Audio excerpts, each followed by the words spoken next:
खतो किताबत का सिलसिला जो है वो इससे पहले जब justice Umar Ata Bandial chief justice of Pakistan थे उस वक्त भी ये चलता रहा।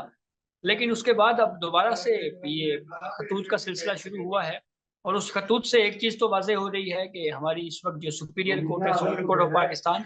उसमें जो डिवीजन है या इख्तलाफात हैं वो बिल्कुल खुल के सामने आए हैं। जजेस कमेटी के मामले के ऊपर जो सदारती ऑर्डिनेंस के जरिए तब्दीली हुई,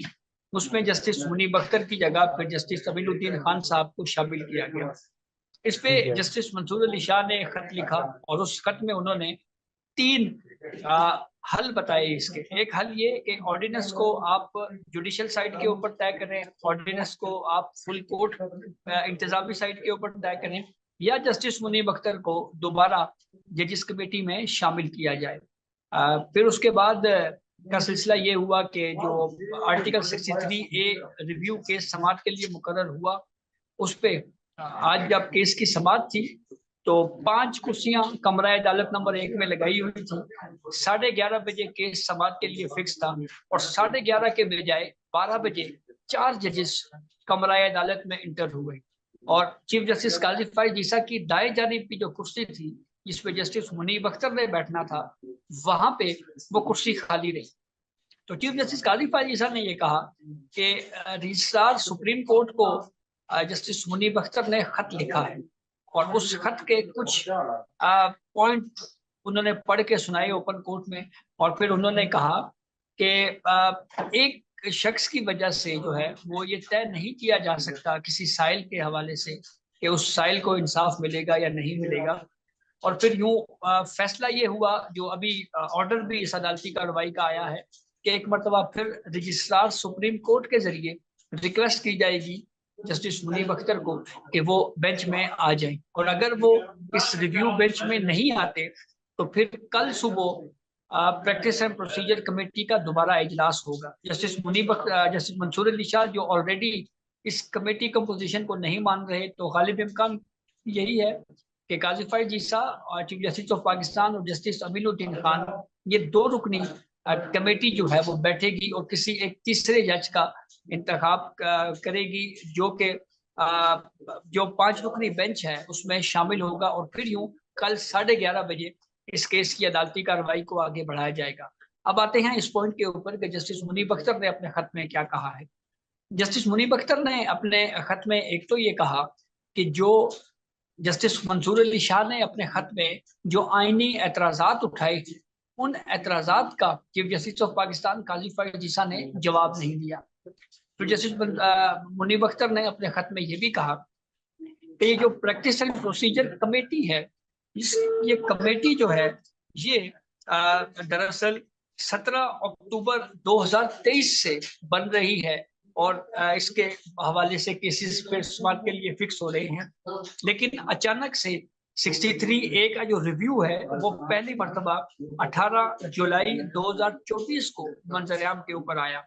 इसके ऊपर भी उन्होंने एक तरह से तहफुजात का इजहार किया। फिर जस्टिस मजहर आलम मियां खेल, जिनको इन्होंने रिटायर्ड जज लिखा है, जस्टिस मजहर आलम मियां खेल को एडहॉक जज सुप्रीम कोर्ट तैनात किया गया है और ये वो जज हैं जो मेन केस उमर अता बंदयाल की सरबराही में 5 रुकनी बेंच ने सुना था उसमें शामिल थे। तो उसके ऊपर इन्होंने एतराज किया है कि ये आर्टिकल 182 की खिलाफ वर्जी है, यानी ये उसके तहत इनको इस बेंच में शामिल नहीं किया जा सकता। इसका जवाब चीफ जस्टिस काजी फाइज ईसा ने अपने खत में ये दिया है कि मजहर आलम मियां खेल को एडहॉक जज आर्टिकल 182 के तहत अपॉइंट किया गया है और जो एक सिटिंग जज को पावर्स होती हैं एग्जैक्टली वही इख्तियारात एक एडहॉक जज को भी हासिल होती हैं। लेकिन जस्टिस मुनीब अख्तर मजहर आलम मियां खेल के इस बेंच में शमूलियत पे एतराज कर रहे हैं और उसकी वजह ये बता रहे हैं कि एक प्रैक्टिस एंड प्रोसीजर कमेटी इजलास में ये तय हुआ था कि ये 1100 केसेस हैं जो फौजदारी केसेस हैं, मजहर आलम मियां खेल और सरदार तारिक मसूद सिर्फ यही केसेस सुनेंगे, तो इसलिए इनको इस बेंच में शामिल नहीं किया जा सकता। लेकिन एक इंटरेस्टिंग पहलू इस पूरे खत का ये है कि आमतौर के ऊपर हम देखते हैं कि जजेस कोर्ट रूम में आते हैं और वो रिक्यूज कर जाते हैं या खुद को बेंच से अलग कर जाते हैं। ये कोई अनोखा वाकया नहीं है, माजी में बहुत मरतबा हुआ। मिलिट्री कोर्ट्स केस में साबिक चीफ जस्टिस उमर अता बंदयाल ने 9 रुकनी बेंच बनाया उस बेंच में justice Qazi Faez Isa as a senior जज मौजूद थे। वो तो कोर्ट रूम में खड़े हो गए थे बाकायदा, और उन्होंने ये कहा कि मेरे जब तक प्रैक्टिस एंड प्रोसीजर कानून तय नहीं हो जाता उस वक्त तक मैं आर्टिकल 184(3) के तहत किसी बेंच में नहीं बैठूंगा। और उन्होंने वो बेंच से उठ के चले गए। और उन्होंने ये भी कहा कि मेरे इस जो राय है इसको आप रिक्यूजल न समझें, बल्कि 21वीं आईनी तरमीम में मैं ऑलरेडी इख्तिलाफी नोट दे चुका हूँ। इशू ये है कि यहाँ पे जस्टिस मुनीब अख्तर ये कह रहे हैं कि मेरा जो ये खत है इसको बेंच से रिक्यूजल के तौर के ऊपर ट्रीट ना किया जाए, यानी मैं बेंच से अलग नहीं हो रहा और मैं जो है वो इस वक्त दस्तयाब नहीं हूँ। अच्छा, अदम दस्तयाबी के ऊपर चीफ जस्टिस काजी फाइज ईसा की सरबराही में 5 रुकनी बेंच ने जो ऑर्डर लिखा है उसमें उन्होंने कहा कि जस्टिस मुनीब अख्तर की सरबराही में बेंच नंबर 3 मामूल के केसेस सुनता रहा, और फिर हमारी इतला के मुताबिक 10, सवा 10 या 10:30 के करीब जस्टिस मुनीब अख्तर साहब का जो बेंच है वो केसेस सुन के चला गया। और फिर जब टी ब्रेक होती है, टी रूम में जजेस इकट्ठे होते हैं, उस टी रूम में भी जस्टिस मुनीब अख्तर मौजूद थे दीगर जजेस के साथ, उसके बावजूद वो बेंच में नहीं आए। तो ये एक रीजनिंग बहरहाल होनी चाहिए कि जस्टिस मुनीब अख्तर जो हैं वो बेंच में क्यों नहीं आ रहे।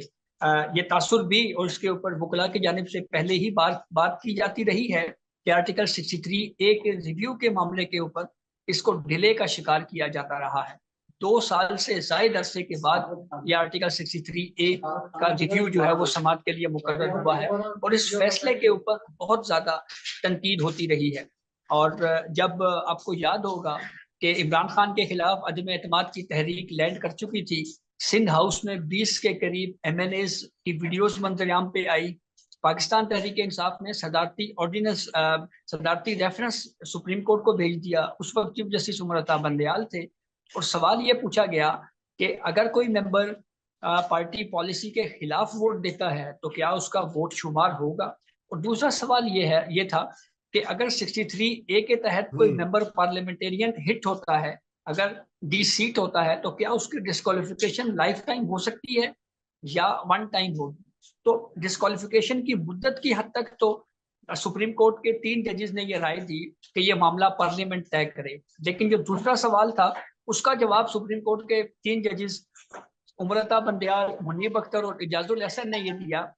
कि कास्ट किया गया वोट काउंट नहीं होगा। तो कास्ट किए गए वोट को शुमार न करने के हवाले से